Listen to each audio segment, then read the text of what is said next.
So I've now got two versions of my hardcover, one with sprayed purple edges and the other one with the foil metallic finish, which I'm really liking. Like this new foil I got is sort of sparkly.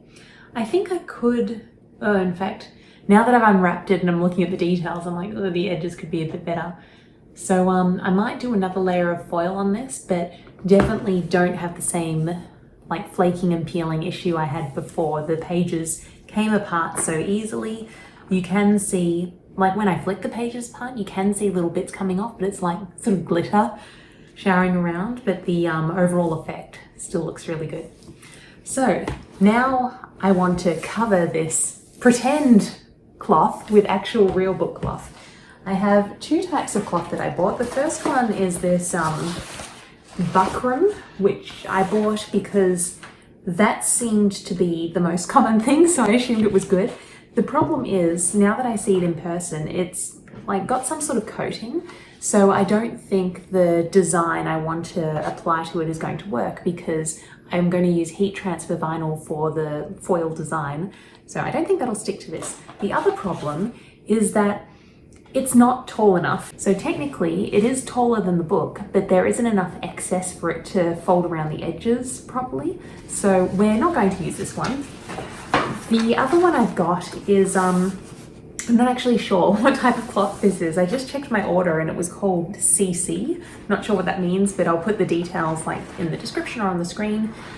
This, you can see there's still some coating because there's still a bit of a shine, but it's definitely less, like it feels less plasticky than the other ones. So I'm hoping this one will work a little bit better with the heat transfer vinyl. The other thing is this is obviously a lot bigger, so it's going to wrap a lot better. So let's cover some books using this.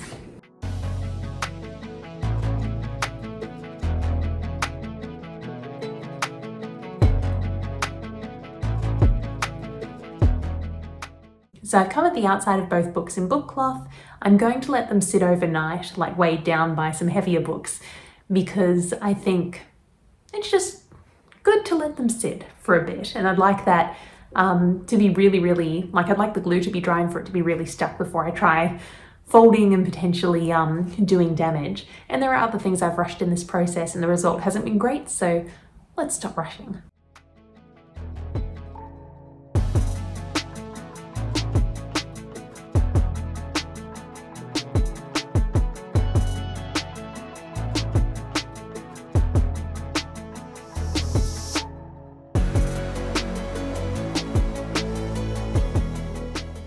So remember all of that time I spent trying to figure out Illustrator and the Cricut software and couldn't get anywhere? So I probably spent, I'm gonna say between 8 and 10 hours all up trying to figure it out. And then my husband, who has a graphic design background, also spent probably more time than me actually, because he was reformatting the original design, and neither of us could get it all to work. So I ended up outsourcing to a freelancer on Upwork. I paid $30 and it was sort of within a day. So I think there is a lot of merit in persevering to learn new skills, but there are certain things where it's like, just find someone who knows how to do it. So now I have a design that works and we're going to print it out on the Cricut and start applying it to the cover of the book.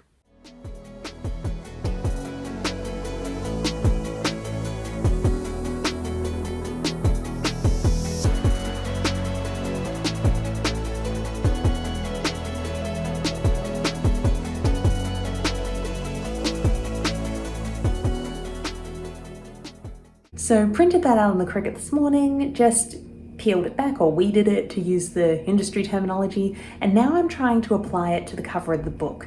So it's heat transfer vinyl, so in theory I should be able to iron it on.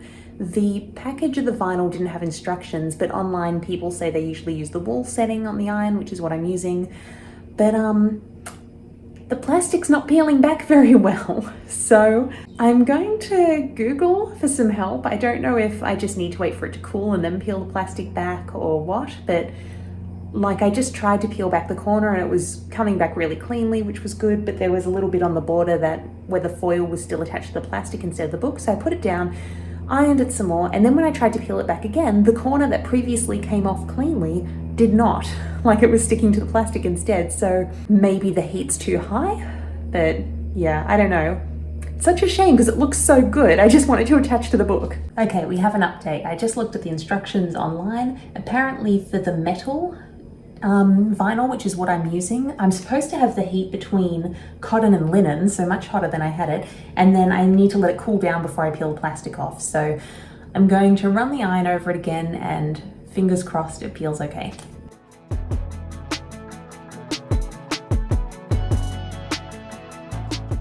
Okay, so it's peeling and the foil is stuck to the cover. There is a little bit in the middle where it wasn't adhering very well, so I'm going to go over that with the iron again.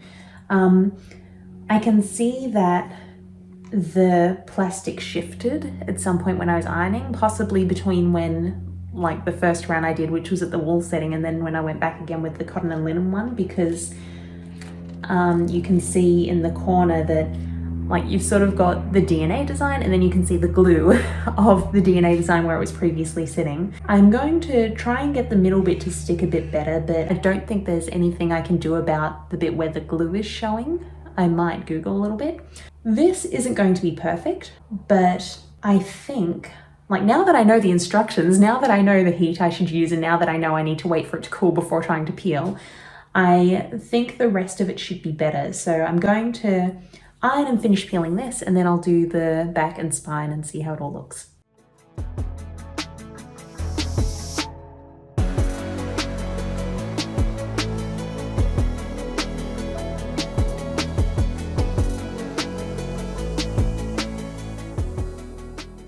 So just in case you can't tell, the peeling isn't going well, or there are some bits that are coming off really cleanly, but I noticed when I ironed, the plastic started crinkling, so it was really clear there were some bits where the metal or foil was still attached to the plastic instead of the book.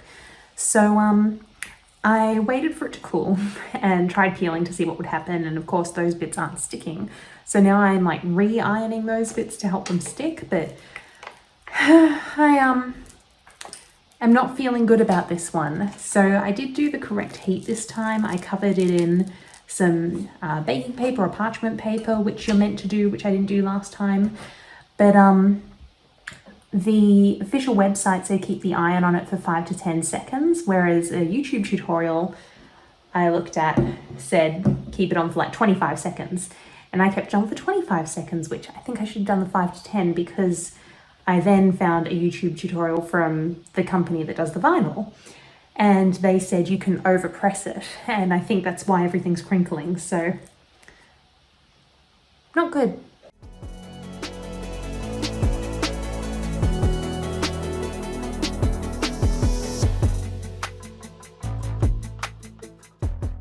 So I think the moral of this story is, yet again, don't go straight to the final book. You want to cover, like, do some test ones first, which I've only really done with the page edges, and probably could have done more with the edges because by the time I switched materials, I was fairly confident, and that confidence was unfounded. So here, I haven't done bookcloth on any other books, but yeah, I could have recovered other books and tried doing this process before doing it on my own. So at this point, I'm not sure what to do because I can't, this was the highest risk part of the process, I'm realizing in hindsight, because I can't just sand this back, because if I stand this back, I'm going to get the book cloth as well. So it would mean I'd need to recover the book again and try this again and potentially have the same thing happen. So I'm not sure. It's one of those things where it look okay from a distance, but as soon as you look close, it's going to be a bit of a mess. So it has been a week and a half, and I went to Google and Reddit to figure out what to do with this iron-on vinyl, and someone suggested a crepe eraser, which you can get at like artist supply stores. Don't actually know what it is, but it is helping peel the vinyl off the book, which is really good. It means I don't need to recover it and basically start again. So that's good. What's bad is that I also did a lot of research on how to prevent the problems I had with the glue bleeding and the vinyl dissolving and basically everything that made it look not so great. So I did all of that research and attempted book 2, and then book 2 ended up with a lot of the same problems. So at least I know I can take it off if I need to, if it doesn't work, but I just really like my book to look nice. Is that too much to ask?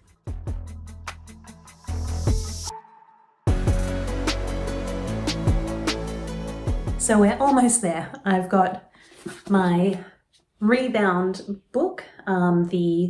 The vinyl has all been applied. I patched the areas that didn't turn out so well, which still aren't perfect, but they're looking a bit better. I do need to redo the spine because it's really hard to get that on straight when it's still attached to the book. And then the final thing I need to do is the end pages, so the paper that goes on the inside of the cover. Now, I actually got some card back at the beginning of this process and cut it to size back then. So I have all of these like pinkish red end pages, and I went to put them into the book and none of them fit. I've cut them all too small. And this is one of the challenges of trying to do this process while the cover is still on the book, because most of the tutorials you look at, like they take the pages out and then they build a separate cover from scratch. And when your pages are separate from the book, it's very easy to measure how big the pages are. You cut this to the same size and you attach it to the text block and then attach the full text block to the cover. The challenge with doing it while the cover's still attached is that there's like a lack of flexibility here, so it's impossible to get the end pages all the way up to this bit at the end where the pages are glued in. So you're sort of guessing what size it is, and I did go in and measure, but I think because I've been manipulating these books so much through this process, the covers are a lot more flexible now, they're opening a lot more, which means when I first tried and the end pages like went in a little bit, now they go in a lot more. So yeah, there's a gap between where the end pages end and where the normal pages end. So that's a very long way of saying that I need to cut them again and hopefully do it the right size this time.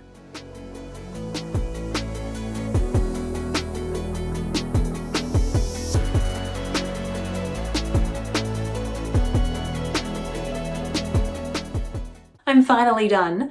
So as you might be able to tell from the hair, it has been a while. I actually started this process at the end of May, I think, and had wanted to finish the books towards the end of June, so it would follow the launch of Powerless and maybe create a little bit of buzz. And unfortunately that didn't happen. It's now February. 2023 did end up being a really challenging year. I ended up separating from my husband and we're about to get divorced, had to sell our place, I'm about to get the keys for my new place, which is exciting. Multiple family members in hospital. There was just, including me actually.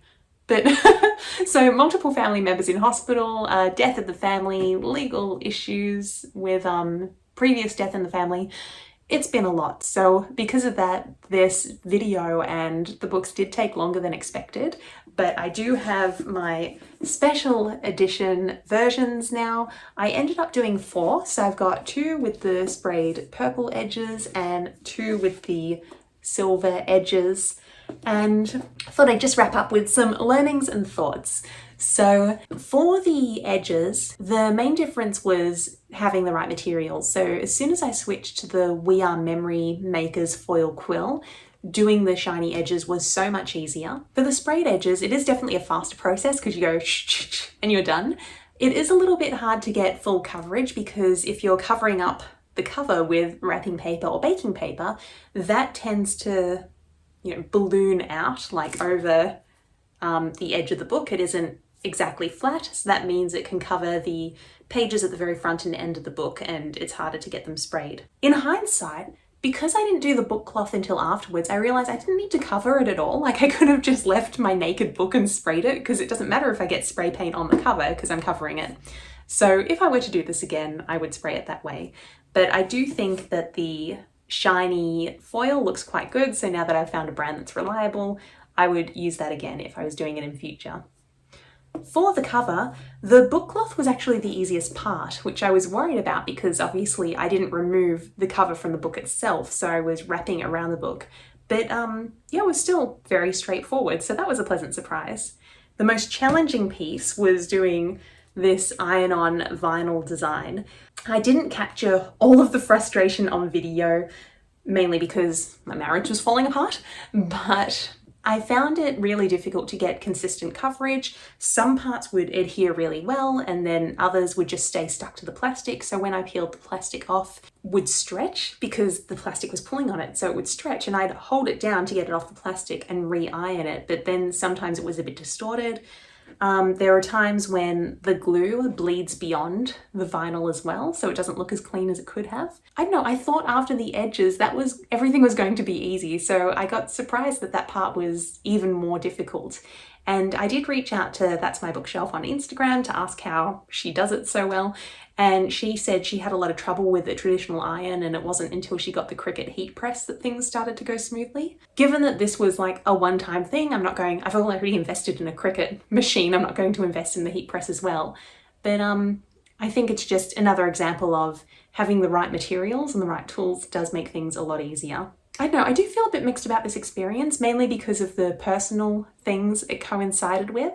I did really want to create something beautiful, and not to sell because I don't think there'd be the demand. I'm too small of an author, and the cost of these would have been too much as well. Like the cost of these materials, not even including my time, I probably would have had to sell the books for $50 each. And then if people are ordering internationally, postage from Australia is so expensive. So financially, it was never going to be like a special edition that I would sell. But I thought it would be really nice to have these special versions to give as gifts to people. Like my cover designer, I will actually probably send him one of these. But for my cover designer, for my parents, for my brother who read the book, which surprised me and apparently liked it. But, for the special people in my life, I thought I could give them a special version of the book. Unfortunately, while these don't look bad on film, in real life, they don't look great. They don't look terrible. I mean, it's still a book you can read, but it isn't good enough to sell, and it isn't good enough that I want to give it as a gift to someone. So yeah, I had my little experiment, and maybe if the whole marriage thing hadn't happened, then I would have been more hyperfixated on this for longer, and I would have been able to up my skill level in that first month or so of really focusing on this.